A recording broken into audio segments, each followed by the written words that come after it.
Cordiais saudações orientais, aqui fala Armando Sabela, sejam todos bem-vindos a esta entrevista ou a esta conversa que nós teremos com David Jafet Manganho. Bom, David Jafet é um artista que quer se lançar no mundo musical aqui em Moçambique e ele vai começar com o seu primeiro trabalho discográfico intitulado Magoda. Nós vamos entender o que Magoda significa, mas também vamos perceber quais são as faixas que compõem o álbum Magoda e, fora isso, vamos também perceber quem realmente David é. Antes de avançarmos ao álbum Magoda, gostávamos de convidar o David Jafet para que possa fazer uma pequena apresentação, dizendo o seu nome, quando é que nasceu e vamos adiante conversando. Por favor, David, seja bem-vindo.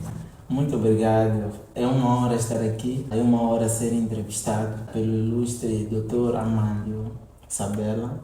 Eu quero agradecer pelo convite e pela oportunidade. David nasce em 1997, em novembro.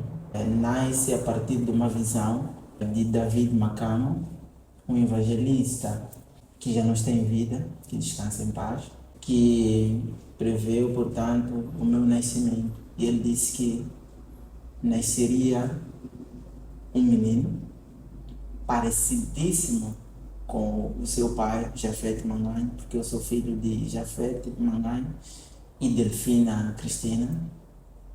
Então, os meus pais, por várias dificuldades vividas por eles, não conseguiam ter um filho, mas houve esperança. Então, David Makamo preveu o meu nascimento. Perfeito, bom, muito bom. Em que momento percebeste que a tua história pessoal carregava um peso simbólico maior do que o comum? Bom, o que eu entendo com o nome David, em algum momento pensava eu que estivesse muito relacionado com o rei Davi. E essa relação musical ou de musicalidade que existe com o rei Davi, não sei se existia com David, seu xará. Então, gostávamos de entender, durante o período em que tu percebes que a tua história pessoal tem uma carga simbólica por causa do nome que carrega, como é que foi lidar com essa situação? Uau! David era um grande homem e foi considerado amigo de Deus. Na história, quando nós estudamos um pouco sobre música no âmbito eclesiástico, David é uma das pessoas muito destacadas na Bíblia, porque através da sua harpa ele conseguia até acalmar espíritos maus. Hoje em dia eu percebo essa relação do nome e da arte em que está entre nós. Eu acabo percebendo que, além da visão profética que o David Makamo teve sobre minha nascença, em algum momento ele conseguiu ver que lá existia algum caminho musical naquele momento. Então, acredito que o nome de David não veio a calhar para mim. Além desta visão da minha nascença, já se sabia que este poderia estar dentro da música, porque por várias vezes na minha vida eu já tentei fugir da música. Eu já tentei fugir da música, mas todos os caminhos acabavam na música. Bom, na leitura biográfica que nós fizemos do David Jafet, nós percebemos que a sua infância foi ela marcada por momentos ou períodos de muita inquietude da sua parte, mas também de muita criatividade e energia por se gastar. Então nós queremos perceber como é que tu interpretas um menino criativo, um menino irrequieto que eras, com a atualidade que tu és hoje? Quando estamos em reuniões na família, meus familiares costumam contar em gesto mesmo de stand-up comedy as minhas histórias. Eu, quando criança, me recordo agora que minha mãe, quando ia ao mercado, ela sentia a necessidade de me amarrar ao pé dela, porque eu Uau. corria muito no mercado. Eu facilmente me afastava dela. Então, Epa. para que eu não me perdesse, ela Sim. me amarrava ao pé. Ok. E não só, um dia, quando os meus pais voltavam da igreja, vendo eles que estavam a caminho de casa, eu disse aos meus amigos, não, eu vou mostrar aos meus pais que eu consigo saltar aos pneus, porque quando nós éramos crianças, nós saltávamos nos pneus e chamávamos aquilo de pinos, mortais. Por causa da mortalha e tal, Exato. assim. Então, eu fiz aquele salto, eu queria fazer um salto duplo, Meu Deus. aéreo. E quando caí, Eita. parti aqui Ei. no Espero braço. que isso não tenha afetado. Afetou exatamente a minha mão esquerda. Ela não tem a mesma velocidade que a mão direita, mas mesmo por conta disso. Então foi uma infância que teve muita criatividade, porque eu conseguia fazer aquelas bolas tradicionais chamadas xingufo, eu conseguia fazer aqueles carrinhos com os arames, os ferros. Então eu percebo que foi uma infância de muita criatividade. E muita malandrice. E muita malandrice. Então, hoje em dia, quando eu olho para trás, eu olho essa indisciplina como algo que em algum momento me beneficiou tanto na criatividade que eu hoje tenho. Porque eu consigo pensar fora da caixa, eu consigo pensar na minha música usando essa Acaba sendo criatividade. versátil. Versátil, exatamente. Acaba sendo versátil nas Isso. composições Exato. musicais. Exato, É exato. perfeito. Bom, nós podemos concluir nesse caso que o sistema da sua mãe, que era de amarrar a corda Exato. no pé, mais do que uma repreensão como tal, foi mesmo uma preparação para a vida musical que estás a carregar hoje, porque se traz a ideia de versatilidade, de criatividade e também a certo momento esse processo de lhe prender para estar num determinado sítio, ou seja, foco. Por exemplo, na arena musical, significa que mais do que lhe prender, essa senhora te educou. Parabéns à dona Delfina. Exato. Bom, vamos agora fazer uma pequena transição. Ao invés de falarmos, já temos uma noção daquilo que é a infância de David. Vamos perceber agora como foi o seu percurso acadêmico ou estudantil, mas começando da escola primária até os 10 de hoje. Na biografia que nós lemos, Exato. percebemos lá que o senhor, enquanto estava na escola primária, também era rebelde. Exato. Então nós queremos perceber um pouco dessa história. O que rebeldias tu fazias? O que é que tu fazias para ser chamado de rebelde? Mas em contrapartida, Exato. e de uma forma, diríamos, paradoxal, também eras visto como um menino inteligente. Exato, Então, exato. explique-nos um pouco isso. Bom, o que acontece é que realmente eu era muito indisciplinado. Eu me lembro de um episódio, mesmo na primária, em que o professor saía da sala de aulas. Eu estudava na escola primária completa, que era Brasil, e lá tinha um primeiro andar. Então, eu estudava nas salas de cima. Né? Então, quando o professor saía, quando ele estivesse ali embaixo, eu dizia, professor, ô fã babai. Então, eu dizia aquilo em voz alta e parecia um deboche para o professor, porque naturalmente nas nossas escolas não se aceitava que falássemos as nossas línguas locais. Então, tínhamos que falar com o professor em português. Então, o professor de imediato chamou os meus encarregados para poder falar dessa situação, porque parecia mesmo um deboche para o professor. Mas, em contrapartida, eu era muito inteligente na minha infância. Eu não sei o que aconteceu quando eu entrei na secundária, mas na primária eu não tirava abaixo de 15 valores. Uau. Minhas provas sempre eram 17, 18. Mas algo interessante, quando eu chego na 8ª classe, além de irrequieto e rebelde, eu fiquei mais indisciplinado negativamente. Eu já andava com amigos que a nossa preocupação era aquela vibe da juventude.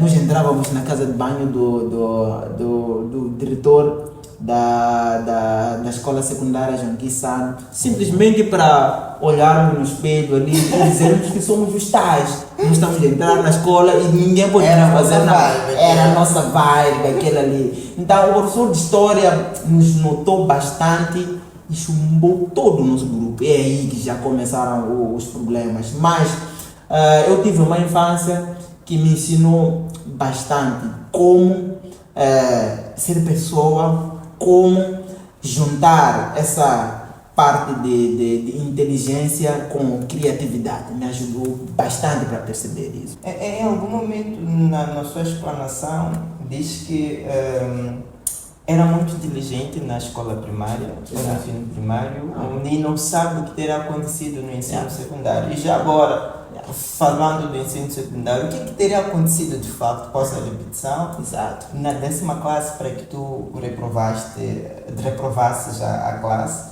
E queria perceber se essa reprovação que tu tiveste na 10ª classe rotulou-te a um menino com vergonha. Exato. Ou criou em si uma indignação de querer estudar cada vez mais. Boa. Como é que foi lidar com essa situação de um menino inteligente na primária, na secundária, reprovar na 10ª classe? Boa. Eu ainda me recordo muito bem da situação que ocorreu e com raiva, mas que já passou, do professor de História. Porque na 10ª eu havia descoberto, em 2011, por aí, que eu tinha um timbre muito bom no tenor. E naquela época eu cantava o canto lírico. Eu praticava mesmo o canto lírico e na formatura no hino nacional eu deixava os meus colegas a cantar normalmente e eu fazia o meu canto lírico. Isso chamava a atenção de vários professores e eles conotavam isso como disciplina. Fora isso, nas salas de aulas, eu me lembro do episódio, entramos com meus amigos na cadeira de História, que o professor ficou muito zangado e ali disse: eu quero ouvir chumbar. O meu amigo Edson e Constantino, na época, os pais trabalhavam na África do Sul. Então, tinham aqueles gorros, pareciam gorros de ladrões, porque eles trabalhavam nas minas, os pais. Que tinham um furo aqui na parte dos olhos. Então, gorros de ninjas. Então, o professor de História estava ali numa das salas, eu acho que estudava na sala 5 ou 6. Então, os três pusemos aqueles cursos. Nós não gostávamos daquela aula porque era uma aula chata, aí o professor fazia nos domingos. Então, nós chegamos atrasados. Então, pusemos as nossas cabeças, os três, a espretar na sala. O professor ficou tão assustado que saltou da janela. Não é possível. Era ladrões. Os três, nós olhávamos ali e ele pensou que fosse ladrão. O professor saltou da janela naquele dia. Então aquela foi uma situação que todo mundo na turma ficou ali a saltar. O que aconteceu? Mesmo porque nós assustamos a turma. Fora aquela disciplina que nós tínhamos de a casa de banho com o diretor, de saltar ao muro, porque na Joaquim Sano, logo que atrasasses, praticamente não entravas. Tinha ali um guarda chamado Horácio que qualquer coisa que nós fazíamos, capinávamos. Então, saltamos ao muro, fomos capinar, abrir uma cova. Era castigo. Era castigo na Joaquim Sano. Todo mundo que estudou na Joaquim Sano sabe muito bem disso, porque aquela é uma escola que está dentro de um bairro militar, dentro de uma zona militar. Então, qualquer coisa era punição. Então, a partir disso, foi chumbado. Mas eu acabo acreditando que não foi exatamente porque a inteligência havia desaparecido. Foi mesmo porque a indisciplina já estava no seu auge. Então o professor acabou me chumbando mesmo por essa disciplina. Agora, claramente que isso em algum momento chocou-me bastante, porque eu ainda não havia chumbado na minha história. Então, chocou-me bastante e teve várias implicações a partir disso, porque os meus pais tinham um sistema de meu filho trabalha, aliás, estuda para ter trabalho. E estavam bem alinhados de que eu deveria estar dentro de um padrão de pessoas que estudam desde a primeira classe até a 12ª classe para poder estudar na universidade. E meus pais, eles tinham uma grande esperança porque sabiam que seu filho era muito inteligente, mesmo por causa dessa facilidade de percepção. Mais velho, né? Sim, sou o mais velho em casa. Por causa dessa facilidade de percepção dos conteúdos. Então, era uma grande esperança para eles. Mas acabei chumbando naquela época e teve várias implicações no meu processo estudantil. Mas acredito que hoje tu és um orgulho para os seus pais. Não? Claramente. Uma decepção. Claramente. Mas, com certeza. E como é que tu fazes a transição, ou como é que tu lidas com a situação de ter chumbado na 10ª classe? O que é que tu fizeste para correres, passo a expressão, contra o tempo perdido, Exato. para que tu conseguisses fazer a 11ª, 12ª Exato. e pudesses concorrer ao ensino superior? O que é que tu fizeste para lidar com essa situação? Depois de eu ter chumbado na 10ª classe no João, por saída, os meus pais me inscreveram no ensino à distância, porque eles viram que esse aqui é disciplinar, parece que já não quer estudar. Eles me inscreveram no ensino à distância ali em Maguanene. Mas acredito, doutor Armando, eu não estudei naquele ano. Simplesmente não estudei. Os meus pais só foram descobrir isso no final do ano. Que esse menino aqui simplesmente não estudou. Enquanto eu consegui uma vaga a partir de um tio na família que me inscreveu ali naquela escola. Só quando chegaram no final do ano perceberam que esse menino aqui simplesmente não estudou. Se me perguntar, doutor Armando, por que não estudou, eu mesmo não vou poder responder, dizer que não estudei por causa disso. Simplesmente eu ia uma vez, a segunda não ia. E a segunda, terceira não ia. No final do ano, David não estudou. Os meus pais ficaram muito decepcionados comigo, mesmo por causa dessa esperança que eles tinham. Acho que era um demônio muito chato. Era muito pesado. Eu fui fazer a minha secção das letras dentro ali em Maguanene, porque tinha uma escola ali no Maguanene. Um dia eu fui conversar com o papai. Papai, eu quero estudar na escola privada. Tem uma escola privada, para correr com o tempo eu só posso fazer isso. Enquanto faço termino minha 10ª classe no ensino à distância, eu posso fazer também a 11ª classe numa escola privada. Então, assim eu posso recuperar o meu tempo. Eu fiz isso e depois fui concluir, portanto, a 12ª ali na escola de Nazareno. Mas já por inspiração minha, por decisão minha. Por quê? Porque eu acabei percebendo que eu estava perdendo tempo.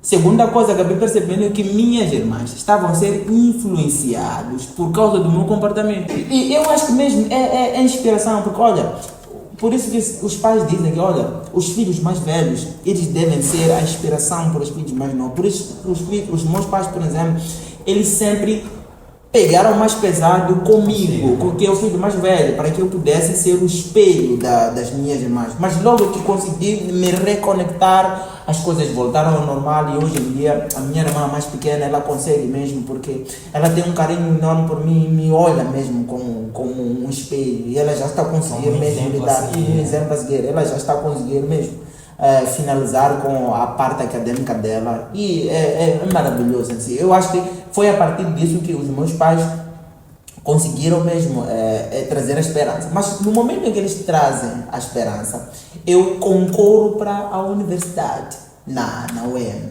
Eu queria, desde criança, eu queria ser um engenheiro de construção civil. Terminei a 12ª, concorri em 2017. Então, quando concorro em 2017, não consegui entrar na UEM. Boas notas, eu recordo-me, acho que foi 13 a matemática e tinha um exame também de desenho, acho que tive 16 e mesmo assim não entrei. Fiquei mal, mas tive uma oportunidade de me inscrever para engenharia agrícola no Instituto Superior Politécnico de Gaza, em Chocwe. Eu consegui admitir. Quando eu consigo admitir, os meus pais conseguem uma oportunidade de criar condições para que eu fosse estudar. Os meus pais já estavam motivados. Meus filhos voltou, aquele nosso inteligente voltou. Eu fui estudar. Fui para Chocwe, fiz o meu primeiro ano com boas notas. Fiz o meu primeiro ano com boas notas. Eu lembro-me de 2017 que estivemos juntos já com supervisionar uma pesquisa. Exatamente. Só que estudo o segundo ano para o terceiro, eu já tenho problemas. problemas de finanças. E quando tenho esses problemas de finanças, o meu pai volta a Chocó. Quando ele vai a Chocó, eu depois volto para casa. Eu perco a minha vaga lá em Chocó. Quando eu volto para Maputo, em 2019, o meu pai viu que, mano, esse menino não está para estudar. Então, ele, como trabalha no Ministério do Interior, queria uma oportunidade para eu concorrer para a polícia em 2020. Concorri, não consegui. Só preciso retificar, o pai não criou manobras Não, estranhas, não, criou não, uma oportunidade. para- Todo aquele que trabalha Sim, no sim. Ministério do Interior, ele tem a oportunidade de ter um documento, eu me esqueço do nome daquele documento que ajuda a pessoa dentro do contexto. Não sei se é uma vaga, ok? Não me recordo agora. Mas eu concorri, não consegui entrar. Aptidão Estudei, física, que deixou aptidão, ficar. acho que foi aptidão física. Naquele ano, não concorri para a universidade. Eu passei o ano todo a estudar. Eu tive um explicador que é muito bom a matemática, o Leonel, é um grande amigo. E minha namorada, a pessoa com quem eu agradeço bastante, me chamou a atenção naquele ano. Você está estudando muito, mano. Você vai ficar maluco, algo do gênero, porque eu estudava bastante. Apesar de que eu já tinha um bom background da matemática e das ciências. Eu estudei tanto matemática e física que eu estava confiante de que iria conseguir admitir na UEM. Concorri para engenharia civil de novo, na UEM e na UP. Eu tive boas notas, acima de 14 valores. Não entrei. Eu concorri para 3 universidades. Para a UEM, para a UP e para a UGC. Nas 3 universidades eu não entrei. Acredite, mano, eu desisti de estudar naquele ano. E isso feriu o teu ego, Muito. feriu a tua fé. Muito. As duas Abalou a coisas. fé também? Mano, acredite, não há pior coisa que tu teres um sonho. Correres contra o teu sonho e não conseguir. E olha, que foi num ano em que eu já havia despertado, que eu precisava correr na minha vida. Porque eu olhava para os meus amigos, eu olhava para os colegas com quem eu cresci, e eles já estavam minimamente avançados na sua vida. Falo academicamente, financeiramente e etc. Então eu já havia tomado essa decisão. E justamente no momento em que eu tomei a decisão de estudar, eu não entro na universidade. E com boas notas. Mano, a partir daquele momento eu cheguei a conclusões de que minha vida não era feita para estudar. Eu acho que eu não fui criado para estudar, algo do gênero. Então, passei o ano todo sem me preparar para nada. Eu passei o ano a arranjar coisas para trabalhar. Eu trabalhava com os meus tios, eu fazia biscates por aí. Então, para mim, eu devia ser um grande boladeiro naquela época. Mas minha mãe sempre me dizia uma coisa: tu podes fazer tudo o que tu fazes agora, podes querer ter dinheiro, mas o que eu quero na minha vida, eu não quero morrer antes de saber que você estudou, foi licenciado e trabalhou naquilo que você estudou. Por favor, eu quero que tu estudes. Você pode fazer o que tu quiseres, mas se for para estudar por mim, faça isso por mim. Pode não ser para ti. Porque eu disse para ela: não, eu estou a ver que parece que essa coisa de estudar não é para mim. Eu tenho que ver, porque eu estou insistindo tanto em uma coisa. Mas sempre acontece alguma coisa ali no meio e eu não consigo. Não consigo atingir os meus objetivos. Eu não estudei durante aquele todo ano.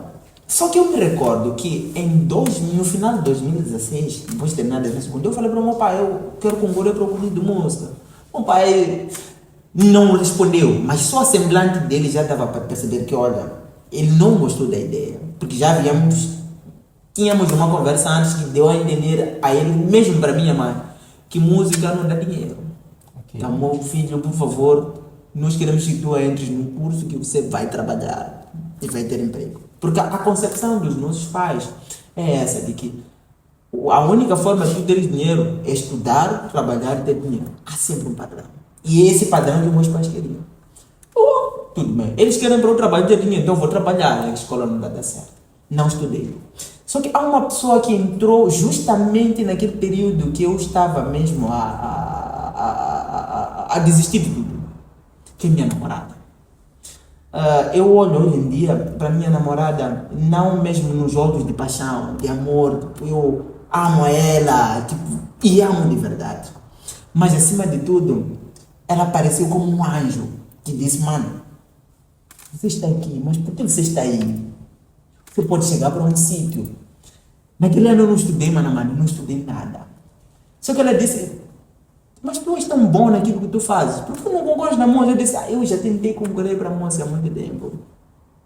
Mas os meus pais sempre puseram na minha cabeça que música não dá dinheiro e é para marginais. Então, eu não vou fazer simplesmente, eu vou continuar a fazer o meu trabalho. Ela insistiu tanto que eu me inscrevesse. Eu me inscrevi, mano. 2 semanas antes de terminar as inscrições na UEM. Eu não estudei para nada. Então, eu me inscrevi e fui fazer o exame. Eu não sabia nada o que se fazia no exame de admissão. Nós fizemos o exame de admissão em música separado em 6 etapas. Tinha a parte teórica, a parte prática. Fiz um exame teórico, varia 4 valores o teste. Tive a parte prática, que ali tinha cultura geral, leitura de partitura, performance, métrica e etc. E nós fizemos aquele exame naquelas partes. Quando eu saí do exame, encontrei alguns colegas também que estavam a fazer, porque estava muito cheio. E eram bons músicos. Eu concorri com o filho do Carlos Gove, Abano, que é um grande baixista. Concorri com o filho do Roberto Chitsonzo, que é o Roberto Júnior. Grandes músicos, com o Nilton, saxofonista. Tinha um jovem chamado Pato Mons, que ele era muito bom a tocar o cello. Então, logo a entrar na sala de admissão, tinha instrumentistas super bons. Mas eu entrei, eu me recordo que no exame de admissão eu cantei Conte Partiro. É uma obra clássica de André Bocelli. Eu fiz minha atuação, o professor Reginaldo, que eu respeito muito, estava ali dentro. Então, o professor Reginaldo, a minha saída diz, olha, mestre, que se chama de mestre, cantaste muito bem, mas explica lá aquela parte da subida, o que você fez? Foi cobertura, como é que é? Eu quando ele me diz, eu disse, eu meti água na subida, para ele me perguntar se eu devo ter metido água. Quando saio, eu falo com o meu colega Arafat, que eu me conhecia ali mesmo na audição. Eu digo, mano, entra lá. Mas lá, eu não sei o que eu fiz. Eu sei que me chamaram a atenção lá de alguma coisa, mas... Entra lá. Muita atenção, só quis perceber. Exatamente o que estava a acontecer. Ele disse, mano, não sei de nada. Quando chego a casa, os meus pais perguntam, como foi o exame? Eu fiz minha parte. Eu não sei. Porque ali tinha muitos estudantes bons. E tinha muitos estudantes bons. Só que um dia desses, quando eu estava em casa de um amigo chamado Dércio, a minha namorada me liga. Os exames, os resultados. Ela vê os resultados. Então, parece que não estava a abrir algo do gênero. Ela disse, olha os resultados. Eu não sei, porque eu não tinha esperança. Só quando eu abro os resultados, tinha problemas, eu não estava conseguindo conectar o meu sistema. Então, ela vê os resultados e ela me liga.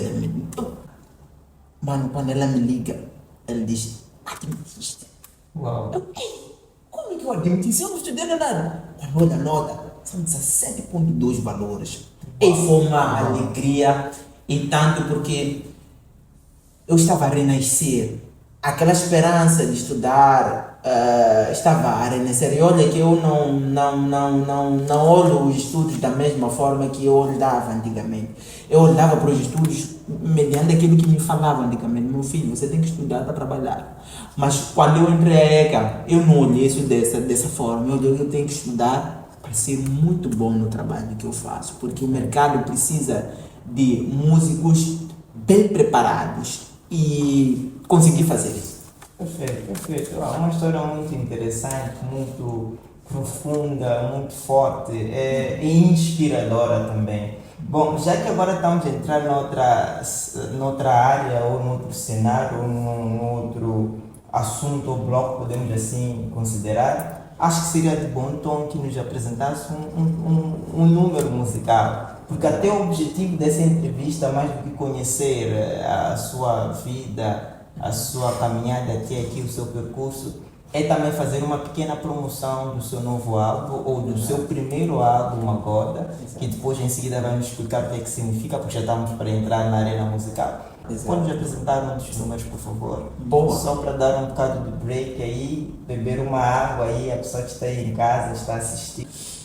Minha princesa, tu és a minha flor, o comprimido que sara minha dor. Eu procurei a tampa da minha panela e encontrei você na minha janela. Meu tesouro, minha grande peça de ouro, meu café, meu açúcar, leite e mel, minha metade, meu pedaço de laranja, meu morango, aniquim e eu encontrei meu café da manhã, eu encontrei o açúcar do meu chá, eu te achei, minha costela perdida, minha metade, enfim eu te achei. Uma salva de palmas! Muito bom, muito perfeito, muito perfeito. Bom, já que estamos na área musical agora, estamos para falar, já falamos da sua vida, da sua infância e da sua escolaridade. Vamos tentar perceber um pouco sobre a sua influência musical ou a influência que tu tiveste na música ou na musicalidade que tu tens, que carregas até os dias de hoje. Na biografia que nós lemos, percebemos que o David cresceu rodeado da música. O pai é maestro, a mãe também canta, os irmãos do seu pai, que são teus tios, também cantavam, eram maestros e muito mais. Então, nós queremos perceber em que momento nesse percurso tu percebes que a questão da música, mais do que o ambiente que te rodeava, era uma vocação para si. Bom, essa veia musical é familiar. Os meus pais nascem, o meu pai nasce em Gaza, minha mãe é Maputo. O meu pai é maestro, é compositor e canta. Os meus familiares todos são músicos e nós crescemos mesmo na igreja. E as igrejas de Moçambique são as maiores escolas de música. No ensino primário e secundário, nós não temos a prática musical em vigor, principalmente nos últimos anos, depois da pandemia para cá. E mesmo antes, nós só tínhamos isso em 2 classes. Mas não temos a prática musical no currículo do ensino em Moçambique. Mas as igrejas, elas Mantiveram esse valor. mantiveram esse valor. E os grandes artistas que nós temos no país, a maior parte deles aparecem por causa da influência da igreja. Até a nível internacional, Beyoncé, Exato. o R. Kelly, É são mesmo. frutos da música, É mesmo. da igreja, quer dizer. Exato. Sim. Então, não foi diferente para mim.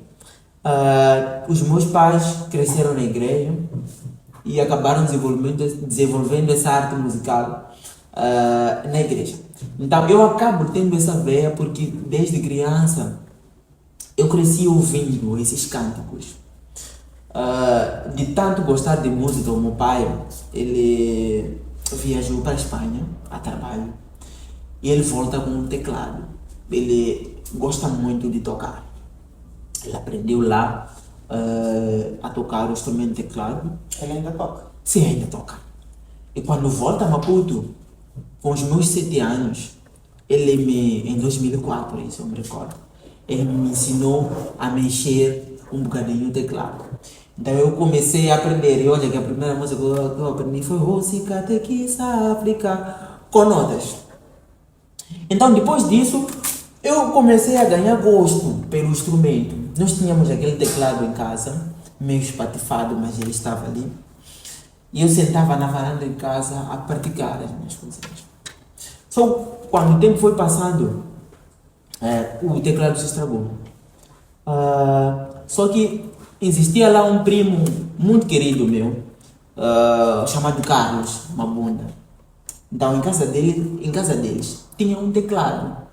Então, eles nos emprestaram aquele teclado e a maior parte das coisas que eu aprendi, o desenvolvimento do ouvido, a prática de velocidade, precisão nos dedos, eu tive com eles. Eu agradeço imenso a eles por tudo que fizeram, porque o meu primo Carlos foi um daqueles primos que qualquer coisa que eu precisava, ele não hesitava em apoiar. Então, eu aprendi a tocar usando aquele teclado ali. E em 2011, quando eu desperto e eu vou à igreja, eu consigo perceber que, afinal de contas, eu sou um tenor, graças à maestria na custódia.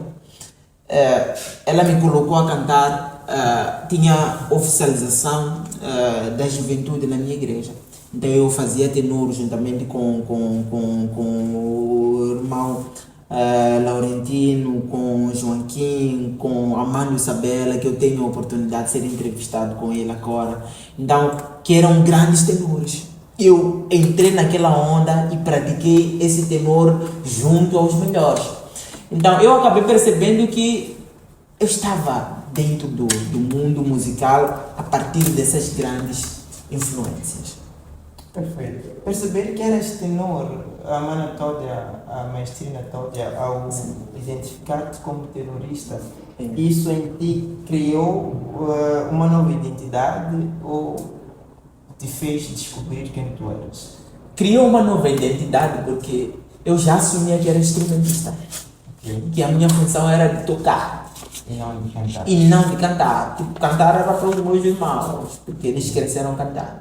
E já agora, em qual igreja tu congregas? Falando da igreja, Assembleia de Deus, eu cresci na congregação que está ali em Albazine. Okay. Então isso ajudou bastante, a igreja me ajudou bastante no meu desenvolvimento. Eu descubro que sou um tenor, não me abstenho do instrumento, desenvolvo uma outra habilidade. Dentro daquele grupo e com esses amigos que eu acabei de ter, eu cantava muito com o maestro Laurentino em casa. Nós tínhamos o hábito de sempre cantar aquelas músicas de Lusanda, praticávamos o tenor que estava naquelas músicas. Às vezes eu fazia o contralto, ele o soprano, o tenor. Então ajudou muito no desenvolvimento da minha voz. Existia lá um grupo chamado New Gospel. Eu entrei naquele grupo, o maestro na altura era o Alexandre Balade. Ajudou-me muito também para o desenvolvimento do tenor.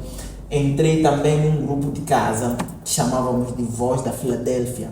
Também um outro grupo também, que eu também cantava o tenor, que já estava lá, os meus familiares a cantar. Então ajudou bastante. Chegou uma época, com o crescimento da juventude, acabou criando-se, portanto, alguns subgrupos da juventude. Eu pertencia ao grupo dos querubins, foi um outro grupo. E olha que naquela época o meu irmão Laurentino acabava mesmo de sair, eu não me recordo ao certo se ele acabava de sair ou ainda estava a frequentar as aulas dele de música lá na escola bíblica da Assembleia de Deus. Acho que acabava de sair. Acabava de sair, 2012, exato.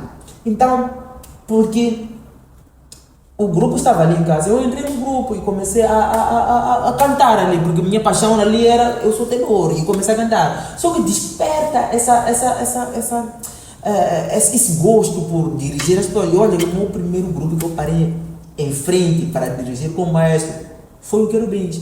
Porque eu me recordo que há um dia em que ele estava na escola e ia demorar a chegar, precisava de alguém para ficar em frente para regir o Querubins.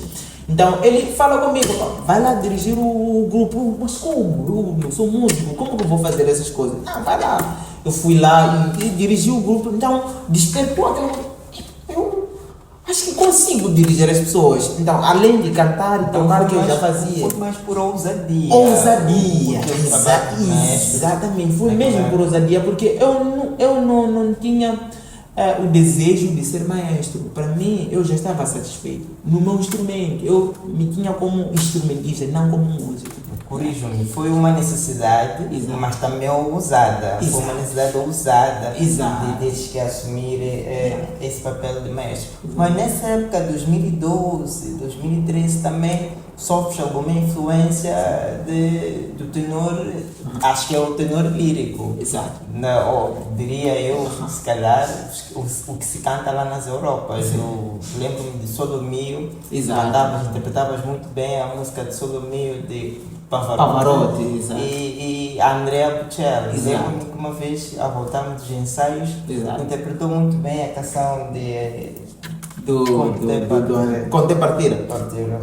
Sim, eu pratiquei muito o Conte Partiro porque eu gostava muito de ouvir o Andrea Bocelli, é a minha referência, embora passados anos eu apreciei mais o Pavarotti. Pavarotti era excepcional, mas antes de conhecer ele, eu cantava muito as músicas que o Bocelli interpretava. Então, acredito que foi uma das coisas que me ajudou a conseguir ter esse apoio que eu hoje tenho, esse tenor lírico que tenho hoje. Foi graças mesmo a esses ensaios que eu tive e essas referências que eu acabei tendo. Perfeito.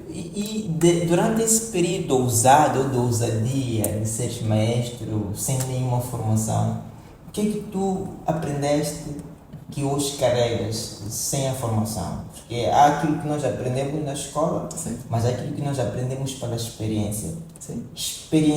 Pela experiência, eu gostava de saber, ou nós gostaríamos de saber, o que é que tu aprendes a dirigir durante num grupo sem nenhuma formação e o que é que isso significa na sua arena musical na atualidade. Bom, muito bem.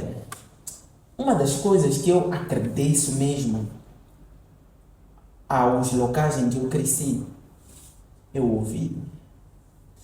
Eu tenho um ouvido bem apurado. Eu ainda não atingi o ouvido absoluto, mas eu tenho um ouvido relativo muito bom.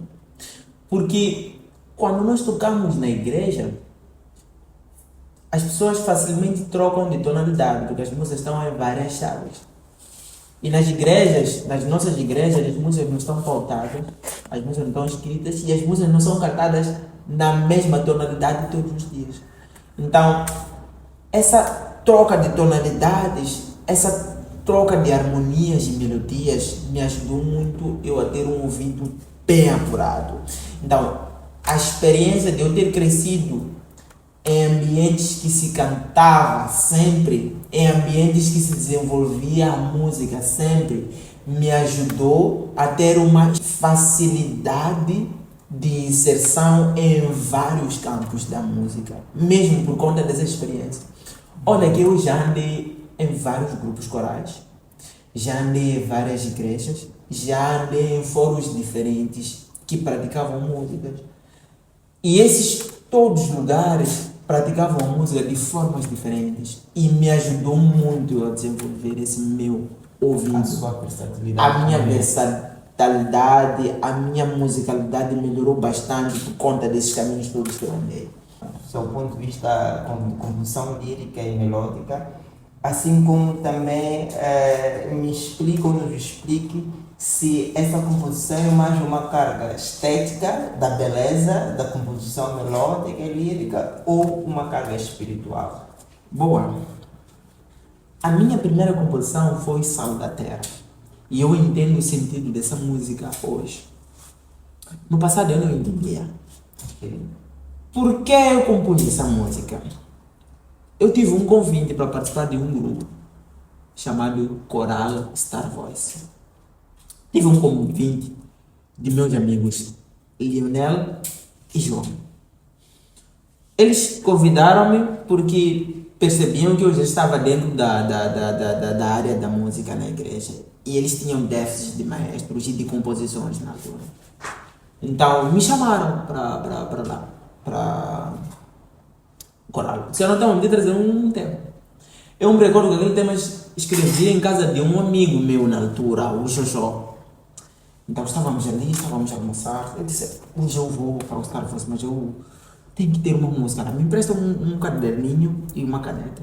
Então eu comecei a pensar. Eu tinha uma mensagem na minha mente, que era sobre uma pregação que eu tive na época de meu amigo Joaquim.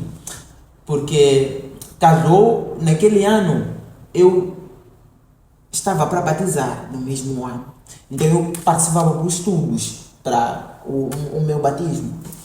Então me recordo dessa mensagem que nós somos a luz e o sal da terra. Então eu escrevi esse tema. Eu tenho essa mensagem na minha cabeça e simplesmente eu usei as melodias que já existiam nas palavras, porque eu ainda não sabia como se compunha, eu não sabia, foi tudo logo de primeira vez. Então eu escrevi aquela música e quis experimentar no coral Star Voice. Eu escrevi hoje, mas eu vou experimentar. E eu ensinei aquela música, é muito bonita, muito bonita. Bom, o teu histórico roda dos anos, embora tenha nascido em 1997, roda dos anos 2011 a 2019, podemos assim dizer, mas puxamos um pouco até 2022, 2025 hoje em dia. Nesse período de 2019, há um conjunto de acontecimentos socioculturais que acontecem a nível nacional, mas sobretudo a nível mundial, e que é a inclusão da pandemia de Covid-19. O que é que a pandemia de Covid-19, naquele período de confinamento, significou para si? Quais composições fizeste? O que é que tu fizeste durante a pandemia? O que é que isso te inspirou ou te trouxe de mais-valia para que surgisse hoje as mais de 200 composições que tu tens? São 237, se não estiver erro. Exato. Ou se calhar a concepção do álbum que está sendo lançado ou vai ser lançado nos próximos dias tenha começado aqui também na pandemia de Covid-19, não estou bem certo, mas o que isso significou, como é que você aproveitou esse período de confinamento? Bom, foi o período auge da minha vida, mano.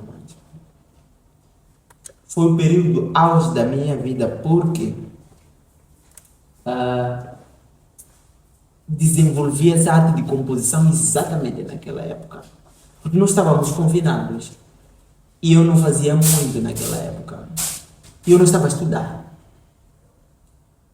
Chega a pandemia, para tudo. Nós realizávamos cultos online da nossa igreja, mas também realizávamos alguns cultos em nossas casas. Então, o que nós fazíamos em casa? Pregávamos e cantávamos. Só que cantávamos as mesmas músicas sempre. Então, isso saturou. Eu comecei a compor músicas no âmbito familiar e aprendíamos músicas ali dentro da igreja. Tem uma música muito linda, um hino, que cantamos ali em casa, que acho que só fizemos apresentações 2 vezes. É uma música que eu tenho músicas arquivadas, que eu não uso essas músicas de qualquer maneira. Então, essa é uma delas. É uma música muitíssimo bonita, mas também eu compus vários coros e várias músicas para os cultos que nós tínhamos, porque tem um grupo, o grupo de louvor da minha igreja, que ele surge em 2016, 17 por aí. Aquele grupo era muito requisitado para esses cultos e era obrigatório que nós tivéssemos músicas diferentes para esses cultos. Então eu acabei compondo várias músicas naquela época, porque eu já tinha essa experiência de composição, porque logo que eu iniciei em 2014 eu não parei. Tive várias épocas da minha vida compondo, mas compondo de formas diferentes. Se abrirmos o livro de composições das minhas músicas, vamos perceber que em várias épocas eu tive uma noção diferente de escrita da música. Eu tive essa versatilidade por causa dos momentos diferentes que eu tive na minha vida.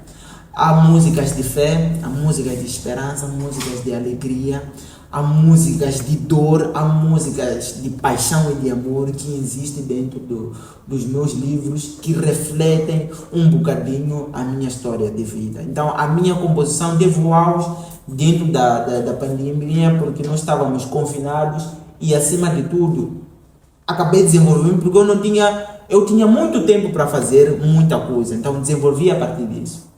Para além desse cenário social e cultural que te caracterizava, o que mais inspirava as suas composições, sobretudo as composições líricas? Eu quero perceber como é que a tua caneta é pesada. É um bocado pesada, sobretudo nas últimas composições que fizeste no aniversário da Albazine, tiveste uma caneta um pouquinho pesada, aliada à composição melódica também muito atrevida. Exato. Então eu quero perceber se as tuas composições são inspiradas sobre, não obstante esse contexto social e cultural, sim, há uma outra inspiração lírica que tu trazes, não sei se trazes a Bíblia ou experiências, sim, que tu usas para a composição lírica. Bom, o que acontece é que eu componho aquilo que eu vivo. Eu tenho vários hinos que abordam sobre vários temas, em que algumas pessoas não percebem exatamente quando escutam só uma vez. Só tem que escutar e depois sentar, analisar o contexto. Eu tenho uma música que compus no Coral Star Voice que se chama Timpacho. A ideia daquela música é de trazer uma mensagem às pessoas de que Deus não precisa daquilo que nós vestimos. Não se importa com aquilo que nós vestimos. Não há uma regra para aquilo que nós vestimos, desde que nós não escandalizemos a outra pessoa. Nós devemos cobrir o nosso corpo, mas não devemos escandalizar a outra pessoa. É a única coisa que nós devemos fazer. Mas não há um padrão que foi criado para isso. Na minha igreja, eu não sou contra isso, não tenho nenhuma opinião acerca. Tu não podes regir sem gravata e sem casaco.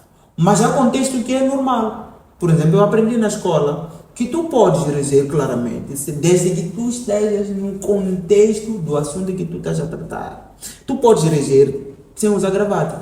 Eu não tenho nenhuma opinião, não estou contra nem estou a favor. Eu sigo as recomendações que são dadas no seio em que eu me encontro.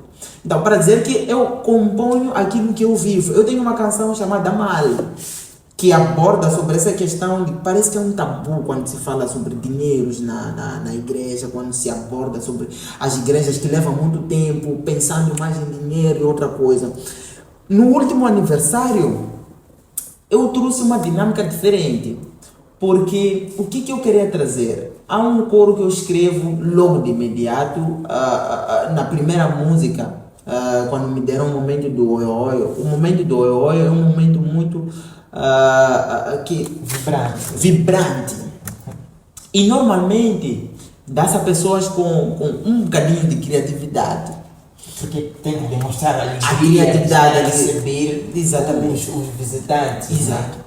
Então eu compus uma música que num gênero diferente, que era amapiano.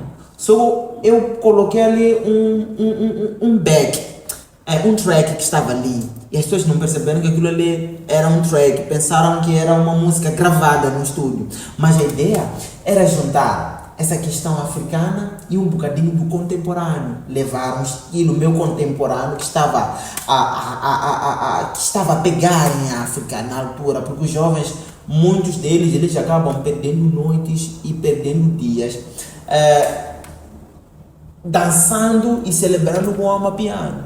E o meu alvo nas minhas composições é sempre alcançar os jovens, as pessoas que estão no meu seio, para entrarem nessa onda cristã. Eu sabia que usando o amapiano eu poderia ter uma mensagem direta para aquilo que eu precisava. Então eu levei uma canção que buscava um pouco de africanismo, essa ideia que, se for a ver, naquela canção tinha uma peça teatral em que as pessoas estavam ali E a música não falava muito, era só o show anime, nos cumprimentamos. Era uma música de saudação. Sintam-se em casa. Nós estamos aqui porque eu estava a fazer uma temática de oi-oi. Então sintam-se em casa nós bebemos, nós comemos, mas também dançamos. O que se dança lá fora, lá hoje, mapeamos e etc. Então pusemos essa música a dançar.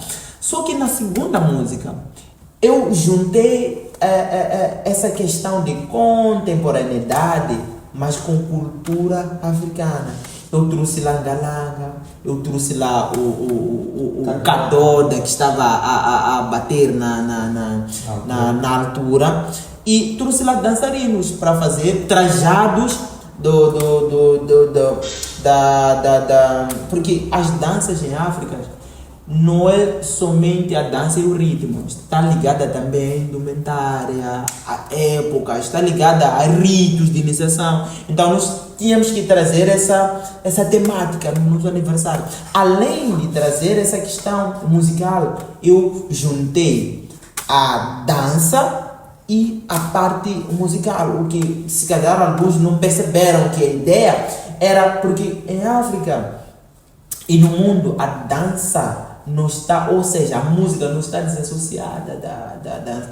Por isso que se diz gênero para dança. Se tu olhas para uma pico, tu não estás a falar só da parte do canto. Tu estás a falar de uma pico como uma tradição. Tu estás a falar de uma pico dança, indumentária, música, instrumentos musicais, ritos de iniciação, época. E a mensagem lírica. A mensagem também conta muito. Então, todas as mensagens que eu escrevo abordam sobre o contexto social em que nós nos encontramos. Eu compus a minha primeira música no aniversário, na juventude, falava de um ser influencer. O que tu influencias na sociedade? Porque hoje em dia as pessoas já têm um celular, já têm TikTok, Facebook, Instagram. E se intitulam como influencers. Mas afinal de contas, tu aqui na igreja influencias em o quê? Influencias nas danças, influencias nas bebedeiras, influencias em o quê? O que leva as pessoas a serem influenciadas na obra em que tu estás? Eu olhei para essa questão dos influencers e criei uma música. Então, todas as minhas composições têm um contexto social, têm um contexto emocional e tem um contexto lírico baseado naquilo que já foi feito. Não. É incrível, é incrível. Eu acho que talvez devias pensar agora numa possibilidade de um dia lançar um livro com as tuas letras, todas as letras das canções que já compuseste, e talvez com algumas notas explicativas dessas letras para que as pessoas percebam melhor, porque de facto lembro-me que quando cantou-se o tema Timpacha, acho que é Timpacha, de Star Voice, acho que era Star Voice, houve uma má interpretação ao nível da igreja. O mesmo aconteceu há pouco tempo. Então, se talvez pudesse explicar as suas líricas, poderia ser bom. Perfeito. Há um ano que compuseste Evangelho, uma canção com o título de Evangelho. Se não estiverem erro, te fez ganhar um prêmio, mas antes disso havias ganho outros prêmios ou algumas nomeações, se não estiverem erro, que destacavam o seu trabalho. O que gostávamos de saber é se esses prêmios que você ganhou validavam o caminho que estava a traçar, dizendo, olha, David, estás no caminho certo. Então estamos a te premiar porque tu estás no caminho certo. Ou pelo contrário, em ti essas premiações criavam uma pressão interna. Boa pergunta, Mahamad. Primeiro, esses prêmios colocavam uma pressão enorme. Queria fazer melhor esse livro. Eu sou proibido de falhar. Porque tem muita gente que se inspira na minha pessoa, mas também tem muita gente que está de olho nas obras que eu faço. Porque eu passei por uma escola, eu não devo falhar em música. Porque o nome da minha escola está em jogo. O nome da minha família está em jogo. O background que eu tenho na música também está em jogo. Tudo que eu componho hoje todas as músicas que eu gravo, independentemente do local, das condições musicais, instrumentais que tiverem, eu tenho que fazer um bom trabalho. Primeiro porque quando eu fui premiado, eu já recebi alguns prêmios. No Coral Star Voice teve um concurso em que se avaliavam algumas músicas e a minha música Male teve o prêmio de melhor composição na época. E tantos outros títulos que acabei ganhando, mas uma das maiores dos maiores problemas que eu tenho é que eu não gosto de expor. Eu lanço a música Evangelho em 2023. Quando lanço a música Evangelho em setembro de 2023, era mesmo naquela época em que tínhamos o jubileu, os 70 anos da nossa igreja. Então a música acabou ficando muito popular naquela época. Então foi escolhida no Gospel Maungo. Então eu concorri lá com os famosos, os Raimundo, os Edson Matavelli, na época, que são artistas de renome no gospel. Mas a minha música foi escolhida como a melhor da época, a mais popular da época, e eu fui escolhido como artista revelação naquela época. Acredite, Manamanda, eu não acreditei que ganhei aqueles prêmios dois na mesma época. E aquilo criou uma pressão enorme na minha vida, porque eu ia ganhando seguidores, eu ganhava simpatizantes, ganhava pessoas que se inspiravam na minha pessoa. Isso cria pressão, mas ao mesmo tempo cria uma situação de, mano, tu estás no caminho certo. Continua a trilhar esse caminho, porque tu estás no caminho certo e um dia tu vais conseguir alcançar o que tu fazes. E nessa época tu começas a aparecer nas televisões também, em programas Isso. de renome, podemos assim dizer. Sim. Por que é que internamente na tua personalidade isso muda? Te deixa uma pessoa um pouquinho mais humilde, uma pessoa arrogante ou uma pessoa, para além da pressão que tu já havias dito, te deixa uma pessoa mais carinhosa, se calhar? Me deixa uma pessoa esperançosa e focada. Uma das coisas que eu tive na TV, na STV, quando eu estava na STV no lançamento da música Aquele, acho que foi isso, em 2024, na entrevista, me perguntava onde é que tu queres chegar com o trabalho que tu fazes. Acredite, mano, eu não tive resposta naquele momento. Porque era tanta coisa que eu queria alcançar, mas acima de tudo, abriam-se as portas no trabalho que eu estava a fazer. Antes de lançar aquelas músicas, eu não sabia o que era TV, eu não sabia onde eu ia e onde eu estava. Mas logo quando eu entrei na TV, eu passei por aquelas entrevistas, eu percebi que era ali onde eu devia estar. Era o caminho que eu deveria trilhar. Abriu-me várias portas, eu entrei em vários locais, consegui ter um intercâmbio com vários artistas, que hoje em dia agradeço essas televisões e continuo focado no meu trabalho, mesmo por essa pressão que eu acabo sofrendo, que eu devo impactar, eu devo, em algum momento, influenciar as pessoas que estão atrás de mim, acreditar que seguindo os teus sonhos, tu podes chegar aonde tu queres. Terá sido... Perfeito. Mas terá sido essa visibilidade que tu tiveste no Gospel Maungo, a nível das igrejas, que terá contribuído para que tu tivesse ganho uma bolsa para a Itália? E o que é que significou ter ganho uma bolsa para a Itália e depois não usufruir da mesma? Bom, terá sido isso sim por causa do meu empenho na música. Eu tive um professor muito bom. Na ECA nós temos professores excelentíssimos que sempre nos incentivaram a correr atrás dos nossos sonhos. Nós corríamos atrás dos nossos sonhos com dificuldades. Nós corríamos atrás dos nossos sonhos porque não é fácil estudar e fazer outras coisas na sua vida. tu estudas, te empenhas na escola, mas não a 100% porque tu fazes algumas coisas na vida, a pressão social, por ires atrás de algumas coisas que tu precisas resolver na sua própria vida. Eu agradeço bastante a professora Marta, porque ela sempre me incentivou a levar a música a sério nos estudos, porque ela via alguma coisa em mim que eu não estava a aproveitar. Ao professor Reginaldo, que me ensinou bastante na área do canto e sempre acreditou em mim.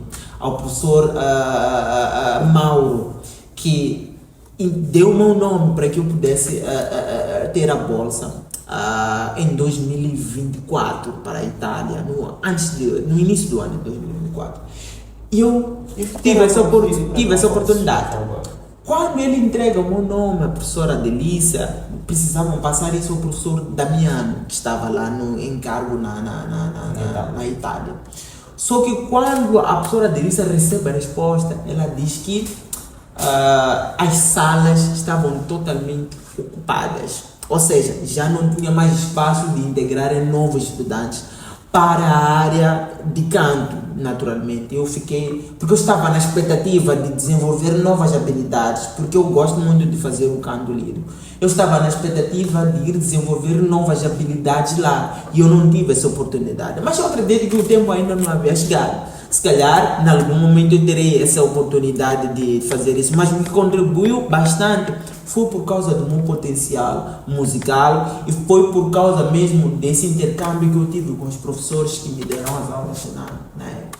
Perfeito. Bom, a entrevista está a correr muito bem e eu gostava de dizer que em mais 20 minutos nós já vamos terminar a entrevista. Não desista aí em casa, bebe uma água. Nós só gostávamos de informar que estamos aqui a falar com o nosso promissor cantor David Jafet, que já vai lançar o seu primeiro trabalho discográfico intitulado Magoda, com 13 faixas. Em breve nós iremos entrar no álbum, mas enquanto nós não entramos no álbum, nós queríamos ainda perceber o processo da maturação, não sei se podemos assim denominar, do álbum e do legado que o David Jafet gostaria de deixar. Então, gostávamos de perceber de David dirigir cultos. Nós temos informação ou indicação de que o senhor dirige cultos, rege cultos, compôs vários hinos e compõe. Dirigir e compor hinos com cariz patrimonial, como por exemplo o hino que compôs para o centenário das igrejas da Assembleia de Deus, faz de ti uma pessoa que abdica da autoria dos mesmos, porque é um hino patrimonial, ou te deixa numa situação de vanglória? De vanglória. Foi um momento alto da minha vida. Compor aquele tema. Estávamos num concurso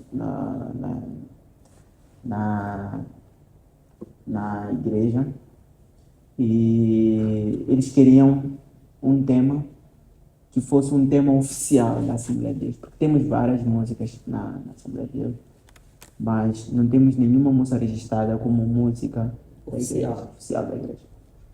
Então, teve um edital com todas as informações daquilo que era necessário para esta composição. Então, eu segui todos os trâmites e, no final, a música foi aprovada. Foi o auge da minha vida em termos de composições. Então, compor essa música teve um grande significado, porque estava a ser aprovado de que eu consigo compor alguma coisa com sentido. E para mim é uma grande honra compor para a minha igreja. Yeah. Perfeito. O David tem mais de 200 composições. Para ser preciso, talvez 237 composições que ele fez. Nesse processo das composições que o David já fez, quais são as composições que lhe orgulham e quais é que te deixam inquieto? Ou o que te deixa inquieto até então? Dizes, olha, eu já compus sim 237 canções, eu estou orgulhoso destas, mas estou inquieto, estou irrequieto porque há algumas coisas que eu preciso aplicar no âmbito das minhas composições, seja do ponto de vista lírico, seja do ponto de vista melódico. O que é que te inquieta? Eu ainda me sinto muito pequeno, porque as minhas referências de composição, harmonização, estão num nível super elevado. Já agora pode citar algumas referências? Sim. A minha primeira referência foi o maestro compositor Cleopas Foucault. Ele já não está em vida e partiu muito cedo. Olha que ele me recrutou por aí em 2015, 2016, para fazer parte do seu coral Seven Bless. Eu já tinha esse desejo de estar perto dele para perceber como é que ele compõe as suas músicas. A criatividade da maestrina Custódia, de trabalhar as músicas, de juntar as peças, as várias melodias. Mas também convenhamos que ela tem uma caneta pesada. Muito pesada. Me ajudou muito com que eu tivesse ela como referência. Agora, quando eu entrei na ECA, eu me inspiro muito no carisma e na ciência do Bach, o Johann Sebastian Bach. E também na simplicidade de Beethoven. Tu encontras dois compositores de épocas diferentes. Naquela época em que o Bach esgotou todas as formas de se compor música. Mas tu vais encontrar Beethoven depois, que traz simplicidade na melodia e na harmonia. Hoje em dia, tu percebes que para compor uma coisa com sentido, tu não precisas de ser um grande compositor, mas tu precisas ser alguém que se expressa usando a melodia e a harmonia. Mas também na minha igreja existem grandes compositores que eu acabei desconhecendo agora quando eu fiz uma pesquisa por causa do evento que fizemos para honrar os maestros da Assembleia de Deus. Nós encontramos compositores como Carlota Siduma, compositores como Eugênio Pilembo, compositores como Novella, me esqueço do Silvestre Novella, que compuseram canções como Osimoya Wanga, Una Vela Tilo, canções como Yatsaki Sa Evangel. Ninguém sabe que essa composição é do José Pelembo. Leina Ingatauliwa é do Mário Chauki. Então são grandes composições que tiveram impacto. Quando tu vais ao cemitério, a maior parte aqui na Zona Sul cantam mas ninguém sabe que essa canção é de compositores da Assembleia de Deus. Cantam canções de Osimoyão, Una Vela Ti, é do Novela. Então, eu acabei tendo referências agora de compositores que marcaram gerações com simplicidade. Podemos concluir que a Assembleia de Deus é a sua maior fonte de inspiração. Os maestros da Assembleia de Deus, nesse caso. Bastante, porque eu cresci ouvindo essas músicas, cresci ouvindo esses compositores. Por isso que eu não meço esforço até hoje de contribuir com músicas na minha igreja, porque a minha maior referência é a Assembleia de Deus. Fora esses estudos que eu acabei tendo agora no âmbito da minha licenciatura, eu tenho influências vivas de traços que eu acabei tendo durante o meu processo de crescimento musical na igreja. Assim. Yeah. Hoje em dia tu és maestro, tu és compositor, és também intérprete e também investigador musical. Exato. Na essência, quem é David Jafet? É uma boa pergunta. Eu não consigo responder quem é David Jafet. A palavra que eu poderia tirar, ou a frase, eu diria que David Jafet é um amador. Por que eu digo que é um amador? Porque eu sou uma pessoa que gosta muito de investigar sobre música e exijo muito de mim. O nível em que eu me encontro, para mim, eu sou um amador. Eu ainda não sei nada. Todos são melhores do que eu. Todos conseguem fazer melhores músicas do que eu. Todos conseguem cantar melhor do que eu. Eu tenho uns meninos que criamos um grupo chamado Eu Sou Assembleia, que fizemos o concerto de homenagem. Todos aqueles meninos cantam melhor do que eu. Eu tenho uma malta que toca para mim e todos tocam melhores do que eu. Mas eles me admiram tanto, pensando que eu faço aquilo melhor do que eles. Mas é por causa da forma como eu trato a música. Porque eu me tenho como um amador e eu corro atrás para poder saber. Eu não descanso antes de ver a obra completa, antes de ver a obra completa.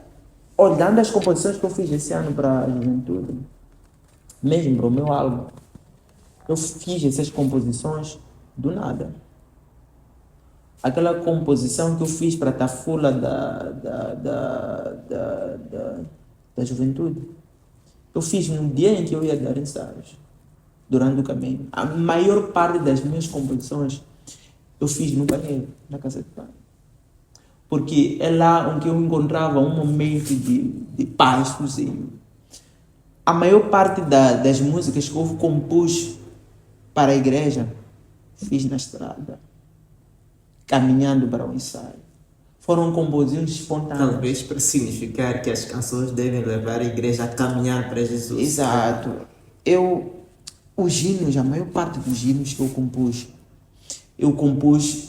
depois de escutar uma pregação.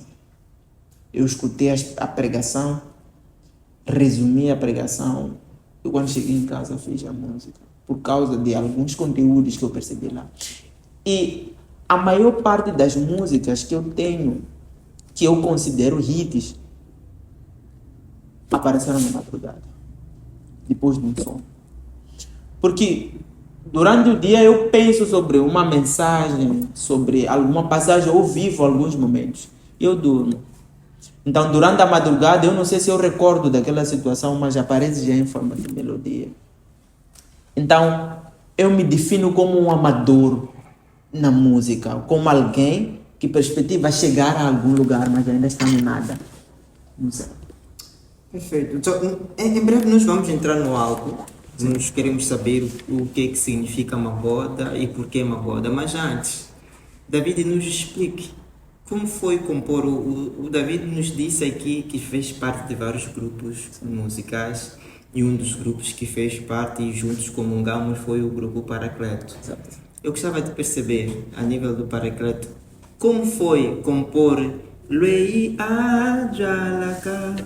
É uma das canções mais icônicas que o Paracleto tem, mas também me explique como é que consegue, nas 237 composições que fez, há cerca de 10 composições ou 14 que já fez para casamentos, pessoas que estavam a casar. Algumas se calhar enviaram as letras, outras não. Teve tudo de raiz, teve que fazer tudo desde a composição lírica e melódica. Como foi fazer a composição melódica de uma letra que você não percebeu, não concebeu a emoção do escritor, mas você apresentou a melodia de forma mais genuína possível? Me refiro à canção Deus Exagerou, do Paracleto. Bom, vamos começar. Por isso que eu digo que todas as composições minhas, elas têm uma história, elas têm um contexto cultural, emocional e etc. A canção Luia Jalaka vem a partir de um momento da minha vida em que eu procurava muita coisa e eu não apanhava nada. Eu já perdi muito nessa vida, mano. Já perdi muito nessa vida, doutora. E já passei por momentos péssimos. Ninguém sabe disso. Mas eu já tentei me enforcar. Pesados. Ninguém sabe disso. E eu estava sozinho no meu quarto. Não façam isso em casa, por favor. Eu estava sozinho e eu olhava para tudo. Eu olhava para a minha vida como o maior perdedor desse mundo. E uma mensagem surgiu no meu celular, só que a pessoa não sabe, nem eu não gosto de contar essa história. Pois uma mensagem surgiu e me deu esperança. E eu me emociono normalmente quando conto e não imaginava que um dia pudesse contar essa história. Ah,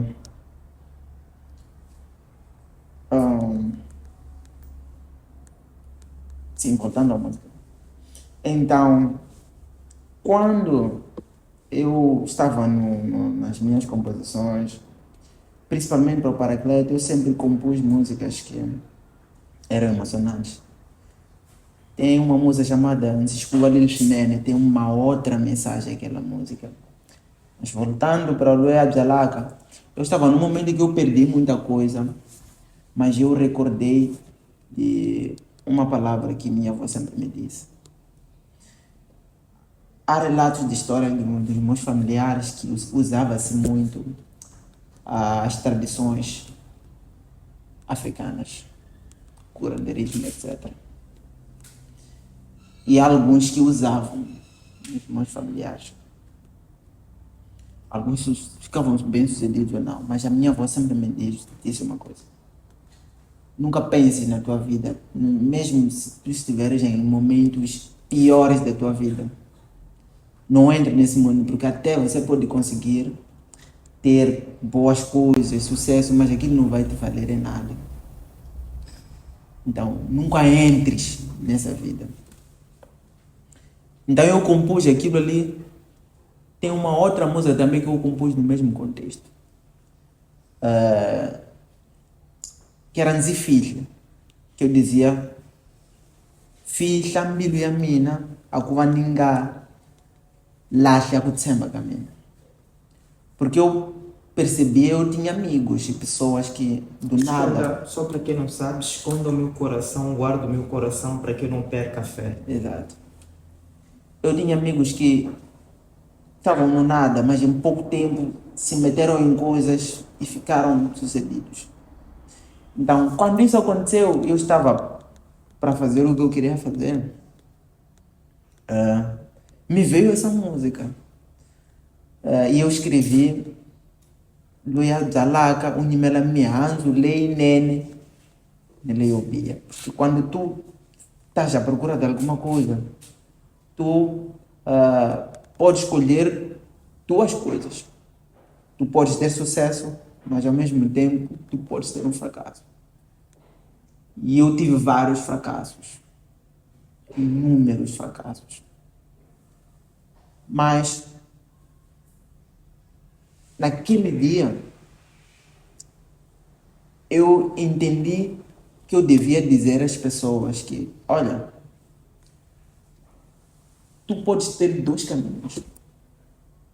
Tu podes correr para alcançar uma coisa, mas deves esperar duas respostas. Primeira é sucesso, segunda é fracasso. Mas o que tu deves fazer é plantar para que tenhas resultados que tu não vais ter vergonha. Ter resultados que reflitam nas outras pessoas que tu és filho de Deus. Acima de tudo, tu não deves envergonhar a quem tu serves. Mas tu podes ter dois resultados: o sucesso e o fracasso. Mas que o sucesso e o fracasso não confundam as pessoas naquilo que tu serves. Bom, já estamos quase na nossa reta final, mas queremos perceber o algo. Magoda, David, o que é e por que Magoda? Bom, Magoda é sinônimo de manganha. Na nossa família existe aquilo que é, acho que me esqueço o nome, mas dizem que é o topa, sei que mora na Mitraia, mas que faz. Nós dissemos Magodo, manganha, seguindo a linhagem familiar. Focosa. Exatamente. Reza a lenda que a nossa família, ela vem do campo. O apelido Manganha, ele surge a partir daquelas migrações que nós tínhamos, dos sul-africanos para cá, para as zonas de casa. Então, Aquela migração exato. dos Ngunis, Exato. depois do Fecano, Exatamente. Pior naquele período de guerra. Ok. Então, Magoda por quê? Disse Magoda, Lipinzila, o passa o molho padrão, ou seja, cordas que caçam o boi, a vaca e o bezerro, nesse Sim. caso.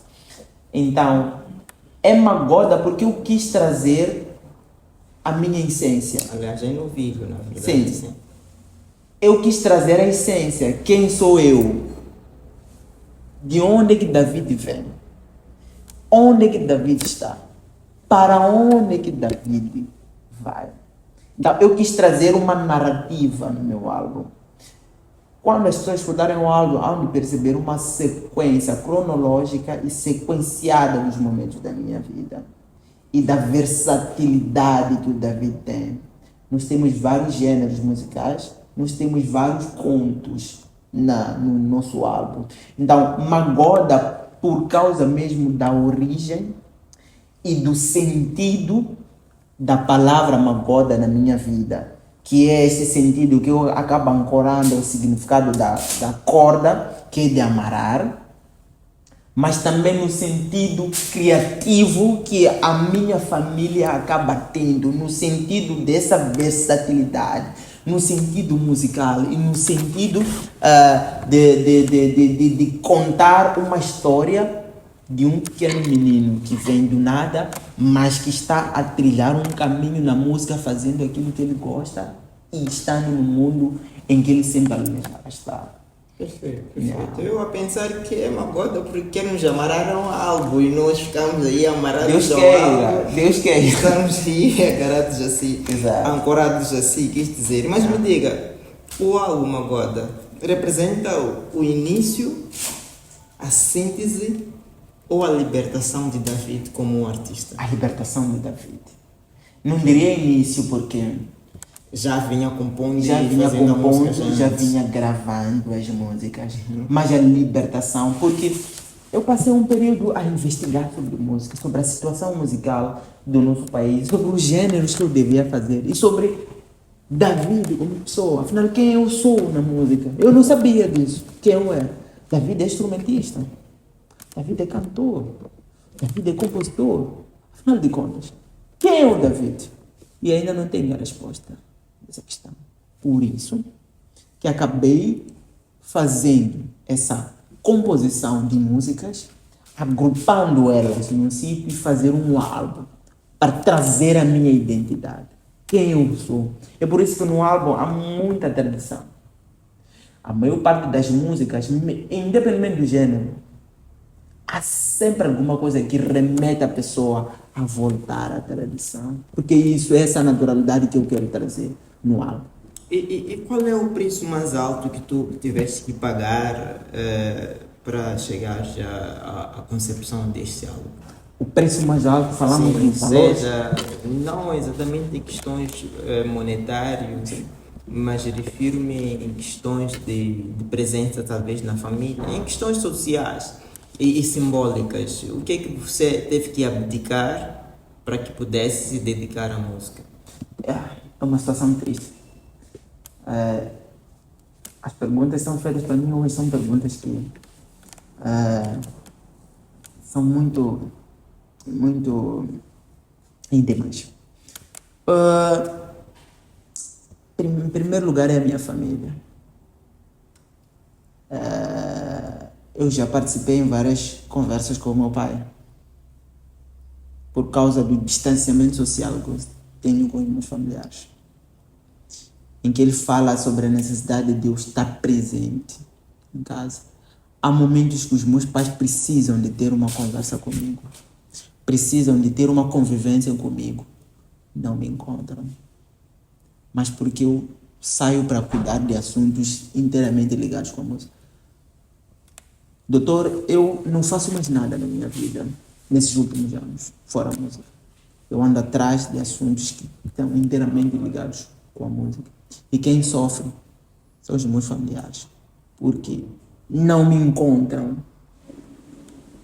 Minha mãe, normal, depois de alguns tempos, perguntou: tu vives aqui? Estou a tempo sem te ver. Quando ela assistir esse vídeo, ela vai se recordar disso. Há dias que ela vem, eu a dormir, eu no quarto, ela vê a lâmpada ligada. Ela pergunta: não dormes? Tu vais ficar maluco. Eu não te quero te perder por maluquice. Eu tenho colegas que logo no primeiro ano interromperam os estudos mesmo por essa questão psicológica. Tenho colegas que depois foram a curandeiros. Tenho colegas que ficaram mesmo com problemas psicológicos, que desistiram de estudar. Eu tenho um colega que de repente levantou na sala de aula e começou a fazer dancinhas. Parecia que a pessoa estava embriagada, mas não, é psicológico. O curso que eu fiz de música, estou a fazer porque ainda falta a fase de defesa. Implica muito no consciente da pessoa, por causa da carga. E porque também é uma arte. Então, uma das coisas que minha mãe tem medo é que eu fique maluco. Então, em primeiro lugar, as pessoas que mais sofreram são os meus familiares. Mas segundo, é minha parceira. Um dos maiores problemas que nós temos em discussões é sobre a questão de tempo. Que eu não tenho para falar com ela no celular, para sair simplesmente com ela. Ela sofreu muito, principalmente nesses 4 anos, porque assimilar essa questão de gravação no estúdio, escola, concertos a colar, aulas, concertos, e as aulas com 2 meninos, conciliar com as músicas que eu fui gravando e um namoro, foi muito difícil. Está sendo muito, mas muito difícil. E uma das coisas que mais ela reclama é sobre a questão de tempo. Talvez possas aproveitar as câmaras. Sim, eu aproveito as câmeras. A família e a tua namorada. E talvez a quem tu não possas ter mencionado aqui, se quiseres. Bom, é uma mensagem mesmo de agradecimento, porque eu estou e acredito que estarei muito ausente. Eu estarei ausente em várias questões. Mas eu preciso organizar algumas coisas antes. E o mercado musical, primeiro, requer muita perfeição. Você tem que ser muito bom. Deve ser muito bom e deve abdicar do seu tempo para cuidar de algumas coisas. Então, eu quero pedir desculpas a todos os meus familiares, porque eu, em todo esse período, desapareci de casa. Há momentos que desapareci de casa mesmo estando em casa, confinado, sozinho. Mas porque eu precisava estar lá. Há momentos que eu abri mão com a minha parceira de não estar com ela, mas porque eu precisava. E há momentos que eu dizia para ela francamente: tem que acostumar isto. Porque há momentos que eu realmente não hei de estar. Esse, na verdade, é um preço muito caro por se pagar, mas, enfim, espero que os familiares e a sua namorada recebam de bom grado o teu pedido de desculpas. Que percebam o cenário atual no qual tu estás a viver agora como artista, e Deus queira que haja muitas digressões musicais no futuro e que consigas levar a sua família também para acompanhar a sua digressão. Assim conseguirás estar a conviver com eles a todo momento. Me diga, David, qual vai ser o seu próximo passo depois deste? E qual é o passo que te assusta assumir? Já assumiste a regência a nível de todas as congregações ou da convenção da Assembleia de Deus? Agora, qual é o passo que muito te assusta assumir e qual é o passo que vais dar a seguir como como artista? Bom, me tornar um músico conceituado. Não é fácil no meu país. Não é fácil. Principalmente porque eu não sou filho de ninguém. E no nosso país não funciona o que tu sabes. Quem tu és. Funciona quem tu conheces. Perfeito. Conheço muita gente que é muito talentosa, mas não conseguiu chegar a lado nenhum. Conheço muita gente que não é assim tão talentosa, mas está num nível muito elevado. Por causa dessa questão, quem tu conheces. Então, eu sinto que é uma coisa que eu tenho que lutar com ela nos próximos dias para que eu me torne um artista conceituado. Eu devo usar a minha arte, as minhas possibilidades, tentar travar todas as barreiras que estão à frente, mas acima de tudo guardar a minha fé. Yeah. Perfeito, caríssimos. Desse lado, gostávamos de dizer que estamos mesmo a chegar ao fim. O álbum Magoda é composto por 13 faixas. A primeira faixa chama-se Magoda, a segunda chama-se Show Anime. Eu quero acreditar que David já falou dessas duas músicas, mas a terceira faixa chama-se Cho Cho Cho, se não estiver em erro. Sim. Por que Cho Cho Cho? O que é que significa? Show porque eu tentei no Só álbum. bem resumida. Sim. Eu tentei no álbum abranger a todos. E essa música é uma música que nos remete à volta às crianças, às brincadeiras de criança. Ok. Então, eu procurei trazer uma música no gênero amapiano, mas trazendo as brincadeiras. Nós encontramos lá tchu-tchu-tchu, nós encontramos balele dentro da música. Então, essa música é mesmo para voltarmos às brincadeiras, principalmente da Zona Sul. Temos também a música Moçambique, temos a música Mamá, temos a música Chongotelo, que também já foi apresentada aqui, temos a música Única, Te Amo, Tuanano. Tuanano. Eu escrevo essa música sobre a necessidade de nós como pessoas sermos unidos. Porque Essa união pressupõe uma união sociocultural ou política também. Bom, o âmbito da música foi mesmo nessa questão sociocultural. Porque eu acabei percebendo que as pessoas só se encontram quando há uma festa ou quando há um falecimento. Dificilmente nós temos o hábito de visitar as pessoas. Eu próprio não consigo visitar as pessoas de qualquer maneira. E já justifico por causa dessa questão de tempo, a agenda pesada que eu tenho. Mas também existe essa parte de eu não ser muito achegado aos meus familiares, etc. E isso é um problema. Então eu acabei escrevendo esse texto a partir de uma conversa que eu tive a dizer, olha, tu precisas se aproximar um bocadinho das pessoas, se aproximar um bocadinho dos teus familiares, porque no final de tudo, são eles que estarão próximos. São eles que devem arcar com algumas responsabilidades. Quando tu moras, mano, não são os teus amigos que devem arcar com o que tu fazes. São os teus familiares. Não é uma pessoa estranha que vai arcar com o seu velório. Mas são aquelas pessoas que te conhecem. São aquelas pessoas que te têm como irmão. Então há uma necessidade de nós sermos unidos, nós estarmos no mesmo contexto. Eu sentir saudades do meu irmão. Eu ligar para o mano e dizer, como estás? Ligo para te saudar, somente para saber como tu estás. Se estás bem de saúde. Termina por aí. Então essa música surge mesmo nesse ano. É uma marabenta que surge nesse âmbito. No álbum nós temos Amapiano, temos Marabenda, temos Kizomba, temos Sol. É um cocktail de vários momentos na minha vida. Temos, perfeito, temos Maracadó, deve ser mistura de Marabenta e Cadó. E Cadoda, é. Temos também Massiconofane. Exato. Temos Kutsaka e Hiena. Exato. Hiena quem? Hiena,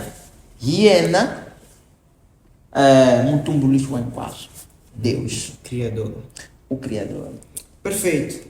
Caríssimos amados, esse é o álbum de David Jaffet, intitulado Magoda, que vai sair em breve. Nos próximos dias vamos anunciar o dia do lançamento e gostávamos de convidar a caríssimo telespectador que está aí a assistir ou a nos ouvir desse lado para que possa aderir ao álbum. No momento oportuno nós iremos informar onde o álbum estará disponível e os preços e os valores para a aquisição do mesmo. Por agora, agradecia que pudessem seguir o David Jafet. Exato. Chama-se David Jafet David Serviços, Jafet. né? E David Jafet Serviços. David Jafet Serviços no Facebook, talvez também no YouTube. Exato. E Nas Instagram. plataformas de streaming também. No stream também. Yeah. Sigam David Jafet Serviços. Vamos apoiar a música moçambicana, vamos apoiar a cultura moçambicana. Querendo também podem seguir-me no Facebook com o nome Amândio Sabela. David Jafet, poderia deixar as últimas considerações para essa repetição, dizendo a quem tu gostarias de agradecer, a quem tu gostarias de honrar aqui e, se possível, pode-nos fechar com um número musical da faixa Magoda, aqui dizer eu. Uau. Bom, eu agradeço a muita gente que me apoia e desde quando eu me tornei um músico, quando eu me profissionalizei em música, há muita gente que contribuiu para este meu trabalho. Em primeiro, agradeço aos meus pais. Eu tenho essa responsabilidade de provar a eles que quando nós seguimos os nossos sonhos, nós conseguimos atingir os nossos objetivos. São duas coisas, sonhos e objetivos. Então, quero agradecer a eles pela paciência e por terem me tornado um filho e me inserir mesmo nessa área musical. Segundo, eu quero agradecer a minha parceira pela paciência, pela ajuda e por estar disponível para qualquer situação em que eu coloco para ela. Agradeço também ao jovem Carlos também, que me ajudou em vários momentos. Eu já vesti roupa de Carlos várias vezes, já usei câmera, já usei muita coisa dele dentro dessa minha carreira. A primeira foto que eu coloquei como capa da música Pérola, a primeira foto profissional que eu tirei, ele que me tirou. Então há que agradecer a ele. Agradecer também a várias pessoas que têm apoiado a minha carreira com artigos, com valores, com palavras. Agradecer aos meus produtores, o Boy Pizzi e o Tom Rose, os meus primeiríssimos produtores que me ajudaram na minha carreira, e depois a vários como JS, como Timau, que apareceram e cobriram e me suportaram bastante mesmo por essa questão de eu ser muito perfeccionista. E vários outros que contribuíram mesmo para o sucesso do David Jafet hoje. Muito obrigado a todos aqueles que direta ou indiretamente têm apoiado a minha carreira, a todos aqueles que oram por mim. Eu tenho muita gente que ora por mim. Eu tenho pessoas que só servem para escutar música, escutar para saber se a música está boa ou não está. E se aos ouvidos dessas pessoas a música não fica boa, eu não tenho como tirar essa música aí. Então, muito obrigado a todos, agradeço a todos que assistiram a essa entrevista e obrigado ao Dr. Amândio pela oportunidade e por ter me convidado a participar nessa entrevista para saber um pouco mais sobre mim e um pouco mais sobre o álbum que nós vamos lançar dentro de dias. E obrigado. Obrigado uma vez mais. Sigam David Jafet Serviços, volto a dizer, e votos de sucesso, David. Desejo muitos sucessos mesmo. Eu sou teu admirador. Obrigado. Acredite, eu admiro-te muito. E tenho pedido muita gente para lhe seguir. Mas por agora, Deus lhe abençoe abundantemente, seja na vida financeira e na vida espiritual. Deus ser contigo em todo momento, de verdade. Eu digo isso do fundo do meu coração. Por agora, nos apresento um número para fechar o momento. Okay.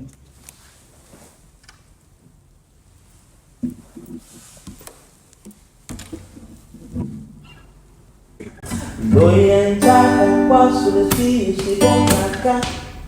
What's in the cave? What's in the cave? O tome na minha limba.